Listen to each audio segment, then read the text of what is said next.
soutenez, vous, à la France Insoumise, ces journées d'action comme ça, pour mettre la pression sur les sages au moment même où ils vont rendre leur avis? C'est pas sur les sages, c'est sur la Macronie dans son ensemble, parce qu'on entend bien que là, c'est sauf qui peut. C'est-à-dire, les mêmes qui soutenaient en janvier, février, mordicus, l'idée qu'on allait mettre 2 ans ferme à tout le monde, sont en train de nous expliquer que finalement, il y aurait des issues de secours, des voies de sortie, des manières différentes de faire. C'est très bien. On aurait pu en débattre s'il y avait eu plus de 11 jours à l'Assemblée, parce qu'il y avait beaucoup d'idées sur ce domaine-là. Donc, on voit bien que finalement, tout le monde lâche le projet. Il n'y a plus grand monde qui le soutient.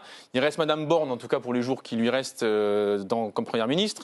Il y a M. Macron, évidemment, entre 2 voyages à l'étranger, qui trouve parfois 5 minutes pour engueuler ses conseillers. Tout le monde lâche le projet, vous allez vite en besogne. Hein. Il y a un gouvernement, il y a un président, il y a des institutions. On attend la promulgation éventuelle. Non, donc, ils sont 50-60 restons quand même ils sont 50-60 dans le cadre des institutions démocratiques. Les 4/5 des personnes, ils sont hostiles. Donc non, je l'affirme, aujourd'hui dans ce pays, les Français, il y a une infime minorité de personnes qui défendent. Mais oui, mais si on est en démocratie, le référentiel n'est pas que le président de la République, ses amis et ses soutiens. Le référentiel, c'est la population.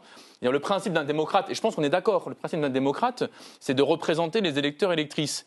Or, les électeurs et électrices n'ont pas été amenés aux urnes en étant interrogés sur ce dossier-là. Et ce serait très intéressant d'ailleurs qu'on le fasse, parce qu'on pourrait trancher définitivement. On a aujourd'hui une crise politique. Une crise, c'est lorsque des représentants se retrouvent en décalage, pour la majorité d'entre eux, avec les personnes lesquelles doivent représenter. Bien, dans ce cas-là, il y a plusieurs manières de faire. On dissout l'Assemblée, on fait de nouvelles élections, on fait un référendum, on suspend, on retire, on annule le projet. Bref, on peut s'en sortir. Visiblement, aujourd'hui, il y a une personne qui s'est enfermée à l'Élysée et qui veut gouverner seule contre tout le monde.